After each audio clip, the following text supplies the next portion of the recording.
После длительного перерыва факультет журналистики СОГУ в этом году снова набрал абитуриентов, которые в будущем станут работать на осетинском языке. У начинающих журналистов Осетии появилась возможность обучаться азам профессии на родном языке. Главный плюс – непременное трудоустройство по окончании обучения. Спрос на кадры со знанием осетинского сейчас велик. Тему продолжит Хетак Плиев. Вести эфир, писать новости – и все это на остинском языке. На факультете журналистики в Северо-Остинском государственном университете набрали подгруппу из 6 человек. Эти студенты получат профессиональные знания, которые пригодятся им в будущем. Я был очень рад, что администрация внедрила такое новшество, которое дает шанс людям осуществить свою мечту. Я думаю, это отличная идея. И также это очень хорошо, что после обучения нам дают возможность работу.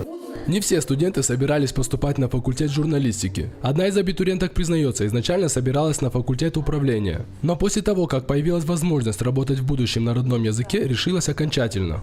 Так как мои родители тоже заинтересованы в сохранении нашего языка, они одобрили мой выбор.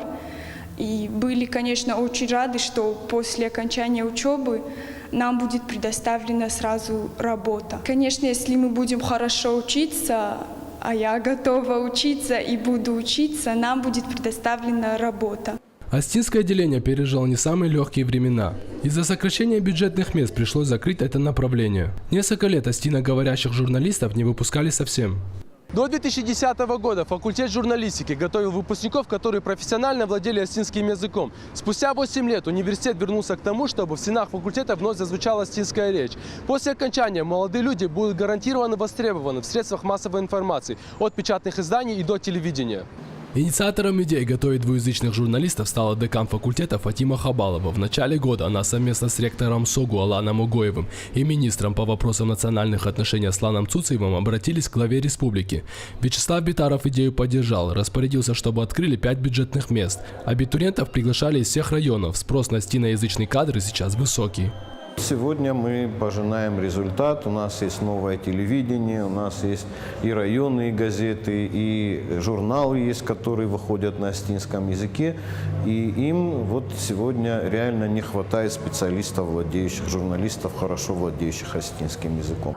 По словам декана факультета, для успешного обучения студентов есть все необходимое, в том числе и кадровый потенциал для того, чтобы из неуверенного абитуриента сделать успевающего студента, а затем и профессионального выпускника. Договор, подписанный между Государственным университетом, абитуриентом и Министерством по вопросам национальных отношений, которые уполномочены органы исполнительной власти для решения этого вопроса, сам министр Аслан Аркадьевич Цуцев подписал с ними договор, предусматривает, что каждый из них по окончании вуза не менее 3 лет должен будет отработать по направлению правительства. И в этом отношении, я думаю, что это только плюс. Насколько эта программа окажется эффективной, станет ясно через 4 года, когда первые выпускники выйдут на журналистское поприще. Хетак Плиев, Заур Кодзаев, Александр Левченко, Новости Осетии.